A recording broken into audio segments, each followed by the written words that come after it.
দর্শক, যুক্তরাজ্যের প্রভাবশালী গণমাধ্যম দ্য গার্ডিয়ানে শেখ হাসিনা, সাবেক ক্ষমতাচ্যুত প্রধানমন্ত্রী শেখ হাসিনা এবং আওয়ামী লীগ সম্পর্কে চাঞ্চল্যকর একটা প্রতিবেদন প্রকাশ করেছে এবং তারা বলতে চাচ্ছে যে আওয়ামী লীগ এবং শেখ হাসিনা ভারতে বসে থেকে বাংলাদেশে ফেরার ছক কষছে।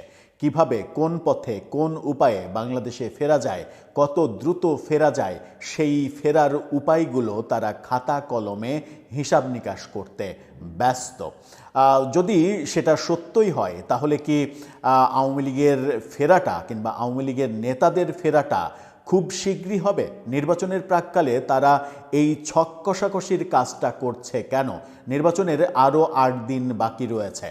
এই ৮ দিনের মধ্যে আওয়ামী লীগ কি মনে করছে যে কোনো মিরাকেল কিছু ঘটবে? যখন ভারত এবং আমেরিকার দোস্তিটা আবার নতুন করে জোড়া লেগেছে, তখন গার্ডিয়ানের এই রিপোর্টটা খুবই ইম্পর্টেন্ট বলে ব্যক্তিগতভাবে আমার কাছে মনে হয়েছে। কি করছে আওয়ামী লীগ ভারতে বসে থেকে, কি বলছে গার্ডিয়ান? যদিও গার্ডিয়ানের এই প্রতিবেদনটা আপনি কোনোভাবেই এটা বলতে পারবেন না যে এটা আওয়ামী লীগের পক্ষে কোনো প্রতিবেদন। এটা গার্ডিয়ান নিরপেক্ষ অবস্থান থেকে তাদের মতো করে বিশ্লেষণ করার চেষ্টা করেছে। আওয়ামী লীগ ভারতে বসে থেকে কি করছে, আওয়ামী লীগের নেতারা কি বলছেন, চলুন একটু জেনে দেখি গার্ডিয়ানের পাতা থেকে কি বলছে তারা। যুক্তরাজ্যের এই প্রভাবশালী গণমাধ্যম, তাদের ভাষ্যটা কি? থাকবেন পলিটিক্স টিভির নিয়মিত আয়োজনে।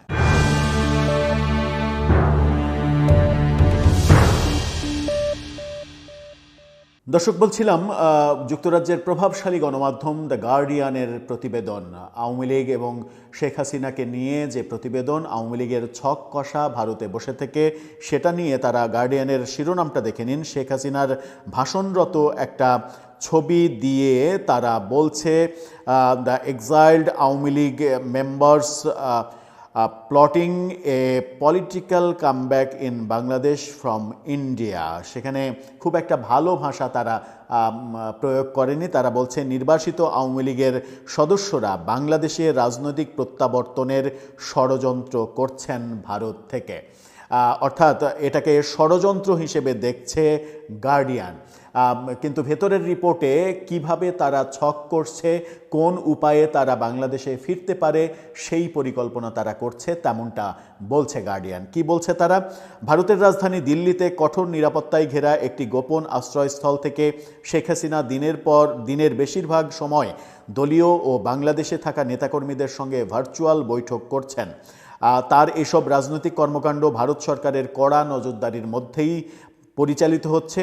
যে সরকার ক্ষমতায় থাকাকালীন শেখ হাসিনার ঘনিষ্ঠ মিত্র ছিল এবং বাংলাদেশ সরকারের পক্ষ থেকে তাকে প্রত্যার্পণের অনুরোধগুলো এখনও ইচ্ছাকৃতভাবে উপেক্ষা করা হচ্ছে।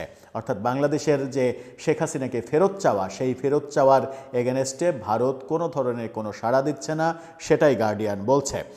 সাবেক সংসদ সদস্য ও মন্ত্রিসভার সদস্যদের সঙ্গে গত 1 বছর ধরে সমানে বৈঠক করে যাচ্ছেন হাসিনা।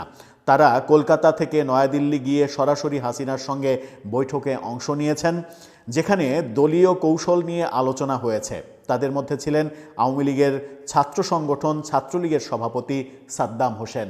এটা একটা নতুন তথ্য। আওয়ামী লীগের ছাত্রলীগের সভাপতি সাদ্দাম শেখ হাসিনার সঙ্গে সরাসরি দেখা করেছেন, এই তথ্যটা প্রথমবারের মতো পৃথিবীর কোনো গণমাধ্যমে প্রকাশিত হলো। যেটা গার্ডিয়ান বলছে যে সাদ্দাম শেখ হাসিনার সঙ্গে দেখা করেছেন। তিনি বলেছেন, আমাদের নেতা, অর্থাৎ সাদ্দাম গার্ডিয়ানকে বলেছেন, আমাদের নেতা শেখ হাসিনা বাংলাদেশে থাকা নেতাকর্মী, দলীয় নেতা, স্থানীয় নেতারা এবং অন্যান্য পেশাজীবী সংগঠনের সঙ্গে নিয়মিত যোগাযোগ রাখছেন। তিনি আমাদের দলকে আন্দোলনের জন্য প্রস্তুত থাকার চেষ্টা করছেন। অন্তর্বর্তী সরকার বাংলাদেশ ছাত্রলীগকে সন্ত্রাসী সংগঠন হিসেবে অভিহিত করেছে এবং সাদ্দাম হোসেনের বিরুদ্ধে রাষ্ট্রদ্রোহ ও মানবতা বিরোধী বিভিন্ন অভিযোগ আছে, যা তিনি অস্বীকার করছেন। অর্থাৎ তার বিরুদ্ধে অভিযোগগুলো তিনি অস্বীকার করেছেন গার্ডিয়ানের কাছে। শেখ হাসিনার নেতৃত্বে গত 2 নির্বাচনে ব্যাপক ভোট কারচুপির অভিযোগের কথা বলছে গার্ডিয়ান, যেগুলো রয়েছে। এদিকে আসন্ন ত্রয়োদশ নির্বাচন গত দশকের মধ্যে দেশের সেরা নির্বাচন হবে বলে প্রতিশ্রুতি দিচ্ছেন ডক্টর ইউনূসের নেতৃত্বাধীন অন্তর্বর্তী সরকার। সেরকম একটা প্রেক্ষাপটে শেখ হাসিনার সাবেক মন্ত্রী জাহাঙ্গীর কবির নানক বলেছেন, আমরা আমাদের কর্মীদের নির্বাচন থেকে বিরত থাকতে এবং সকল প্রকার প্রচারণা ও ভোট বর্জনের আহ্বান জানিয়েছে। মানবতাবিরোধী অপরাধের অভিযোগে অভিযুক্ত নানক এসব অভিযোগ অস্বীকার করেন, অর্থাৎ তার বিরুদ্ধে যে অভিযোগ সেগুলো তিনি অস্বীকার করেছেন। ডক্টর মোহাম্মদ ইউনূসের নেতৃত্বাধীন অন্তর্বর্তী সরকার দেশকে নতুন গণতান্ত্রিক পথে নেওয়ার প্রতিশ্রুতি দিলেও তাদের বিরুদ্ধেও নানা অভিযোগ উঠেছে। এর মধ্যে রয়েছে সাংবাদিকদের বিরুদ্ধে সন্ত্রাসবিরোধী আইনের অপব্যবহার, মত প্রকাশের স্বাধীনতা ও সংখ্যালঘু অধিকার রক্ষায় ব্যর্থতা এবং আইনশৃঙ্খলা পরিস্থিতির মারাত্মক অবনতি। অর্থাৎ শেখ হাসিনা সরকারের সমালোচনা যেমন তারা করছে, তেমনি বর্তমান সরকারও যে নতুন দায়িত্ব নিয়ে সফল হয়নি, ব্যর্থতার প্রমাণ দিয়েছে, সর্বক্ষেত্রেই ব্যর্থ হয়েছে সেটা তারা বলছে। এদিকে শেখ হাসিনার শাসনের বিরুদ্ধে প্রতিশোধ ও প্রতিহিংসার নামে দেশে যে অরাজকতা হয়েছে তাতে আওয়ামী লীগের শত শত নেতাকর্মী হামলার শিকার হয়েছেন, রাজনৈতিক প্রতিপক্ষের হাতে নিহত হয়েছেন অথবা জামিন ছাড়াই কারাবন্দী হয়েছেন বলে দাবি করা হচ্ছে। দলের বহু কর্মী এখনও আত্মগোপনে। সাদ্দাম জানিয়েছেন, আমরা কারাগারের ভয়ে কলকাতায় থাকি না, আমরা এখানে আছি কারণ দেশে ফিরলে আমাদের হত্যা করা হবে। ছাত্রলীগের সভাপতি সাদ্দাম এই প্রথম কোনো আন্তর্জাতিক গণমাধ্যমে কথা বলেছেন এবং বলেছেন যে জেল খাটার ভয়ে তারা দেশের বাইরে নেই, তারা দেশে থাকলে তাদেরকে হত্যা করা হবে, মব করা হবে, সেই অভিযোগ তিনি করছেন। কলকাতায় এবং দিল্লিতে আওয়ামী লীগের সক্রিয় উপস্থিতি ভারতের জন্য দিন দিন অস্বস্তিকর প্রশ্নের জন্ম দিচ্ছে। অর্থাৎ ভারতের ভূ রাজনৈতিক যে ব্যাপার সেগুলোতেও এই ব্যাপারগুলো প্রশ্ন তুলছে সেটা বলছে তারা। বিশেষ করে একটি স্থগিত রাজনৈতিক দলের কার্যক্রম নিজেদের মাটি থেকে পরিচালনা করতে দেয়া এবং বাংলাদেশের মোস্ট ওয়ান্টেড রাজনৈতিক পলাতকদের নিরাপদ আশ্রয় দান ভারতের ভূমিকা নিয়ে বিতর্ক উস্কে দিয়েছে। শেখ হাসিনার পতনের পর থেকে ভারত বাংলাদেশ সম্পর্কের অবনতি ঘটেছে। তবে কলকাতায় অবস্থানরত আওয়ামী লীগের নেতারা জানিয়েছেন, ভারত থেকে তাদের বহিষ্কার বা প্রত্যাবর্তনের কোনো ভয় তারা করছেন না। অর্থাৎ তারা স্পষ্ট জানেন যে ভারত তাদেরকে ফেরত পাঠাবে না, তাদেরকে ঠিকঠাকভাবেই আশ্রয় দেবে। এই ভূ রাজনৈতিক টানাপোড়েন গত সপ্তাহে চরম রূপ নেয় যখন শেখ হাসিনা দিল্লিতে একটি সমাবেশে প্রথম প্রকাশ্যে ভাষণ দেন। একটি গোপন বা সুরক্ষিত স্থান থেকে ধারণকৃত অডিও বার্তায় তিনি আগামী নির্বাচনের তীব্র সমালোচনা করেন এবং ডক্টর ইউনূসের বিরুদ্ধে জোরপূর্বক ক্ষমতা দখল ও বাংলাদেশকে রক্তস্নাত রাষ্ট্রে পরিণত করার অভিযোগ আনেন। এই ঘটনায় ক্ষোভ জানিয়েছে ওদিকে বাংলাদেশ। এক বিবৃতিতে পররাষ্ট্র মন্ত্রণালয় জানিয়েছে, ভারতীয় রাজধানীতে এই ধরনের অনুষ্ঠানের আয়োজন এবং প্রকাশ্যে বিদ্বেষমূলক ভাষণ দেওয়ার সুযোগ করে দেওয়ায় বাংলাদেশের জনগণ এবং সরকারের জন্য এটি স্পষ্ট অবমাননা। কলকাতার উপকণ্ঠে একটি উচ্চ নিরাপত্তা সম্পন্ন ব্যক্তিগত ভিলায় বসে আওয়ামী লীগের যুগ্ম সাধারণ সম্পাদক সাবেক সংসদ সদস্য আফম বাহাউদ্দিন নাসিম তিনি বলেছেন, ওটি কোনো স্বাভাবিক বিপ্লব ছিল না, আমাদের গণতান্ত্রিক সরকারকে উৎখাতের ষড়যন্ত্র ছিল। তার বিরুদ্ধে আনা হত্যা এবং মানবতা বিরোধী অপরাধের অভিযোগ তিনি হেসে উড়িয়ে দিয়ে বলেন, বানোয়াট বানোয়াট সব বানোয়াট। এখন পর্যন্ত নির্বাসিত এই নেতাদের ফিরে আসার পরিকল্পনা নির্ভর করছে আসন্ন নির্বাচনের ব্যর্থতার উপরে। তাদের দাবি, এই নির্বাচন দেশে কোনো স্থিতিশীলতা বা শান্তি আনতে পারবে না এবং শেষ পর্যন্ত মানুষ আবারও আওয়ামী লীগের দিকেই ফিরে আসবে। অর্থাৎ আওয়ামী লীগের নেতারা মনে করছেন যে আগামী নির্বাচন চরমভাবে ব্যর্থ হবে এবং জনগণ বুঝতে শিখবে যে আওয়ামী লীগই ভালো ছিল, আওয়ামী লীগ ছাড়া তাদের কোনো উপায় নেই। তবে কলকাতায় অবস্থানরত সাবেক সংসদ সদস্য তানভীর শাকিল জয় অতীতের কিছু ভুল স্বীকার করেছেন। একজন এমপি ভুল স্বীকার করেছেন, সেই কথা গার্ডিয়ান বলছে। তিনি বলেন, আমি স্বীকার করি আমরা কেউ ফেরেস্তা ছিলাম না, আমরা কর্তৃত্ববাদী ছিলাম, পুরোপুরি গণতান্ত্রিক ছিলাম না। আমি একমত যে 2018 সালের নির্বাচন পুরোপুরি কার্যকর ছিল না। আমরা আশা করেছিলাম সেটি আরও স্বচ্ছ নিরপেক্ষ হতে পারত, যা দুর্ভাগ্যবশত হয়নি।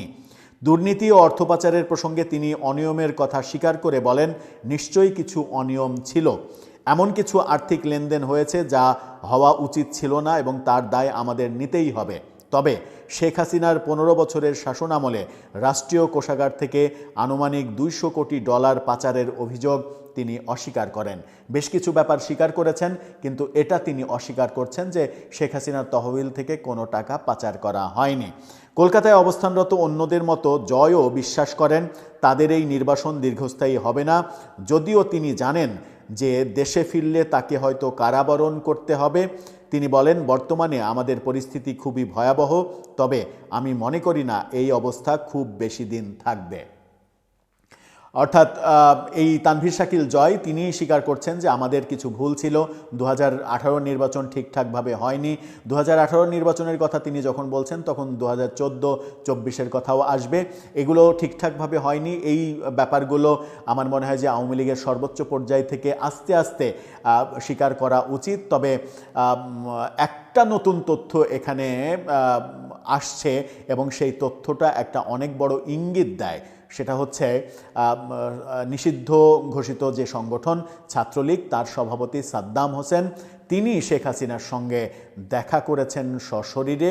এই তথ্যটা গার্ডিয়ানে পৃথিবীর কোনো গণমাধ্যম প্রথম প্রচার করলো যে সাদ্দাম শেখ হাসিনার সঙ্গে দেখা করেছেন, অর্থাৎ সাদ্দামকে শেখ হাসিনা অনেক গুরুত্বপূর্ণ ভাবছেন। তাহলে কি সাদ্দামকে বাংলাদেশে ছাত্রলীগকে সংগঠিত করার দায়িত্ব পুনরায় দেয়া হয়েছে? যদিও সাদ্দামের বিরুদ্ধে কিন্তু প্রচুর অভিযোগ রয়েছে ছাত্রলীগের সভাপতি থাকাকালীন সময়ে। সাদ্দাম খুবই সুবক্তা, খুবই ভালো কথা বলেন, তার বক্তব্য অনেককে মুগ্ধ করেছিল তার নেতৃত্বের সময়, কিন্তু তাকে নিয়ে প্রশ্ন নেই এমন কিন্তু না। গার্ডিয়ান বলতে চাইছে যে কলকাতায় বসে নেতারা বাহাউদ্দিন নাসিম শেখ হাসিনার সঙ্গে যোগাযোগ করছেন, জাহাঙ্গীর কবির নানক তিনি যোগাযোগ করছেন। বাহাউদ্দিন নাসিম এবং জাহাঙ্গীর কবির নানক এই দুইজনকেই শেখ হাসিনা ব্যবহার করছেন, এটা মোটামুটি নিশ্চিত। বিভিন্ন পত্রিকার ইনফরমেশন যতগুলো এই পর্যন্ত এসেছে গত 17-18 মাসে, তাতে তাই মনে হচ্ছে যে এই দুইজনকেই তিনি আগামীতে সামনে দেখতে চাইছেন। সেই ক্ষেত্রে ওবায়দুল কাদের সম্ভবত অলরেডি মাইনাস হয়ে গেছেন। সেখানে ছাত্রলীগের সাদ্দাম হোসেনকেও ফ্রন্ট লাইনে হয়তো দেখতে চান শেখ হাসিনা, সেই আভাস দিচ্ছে গার্ডিয়ান।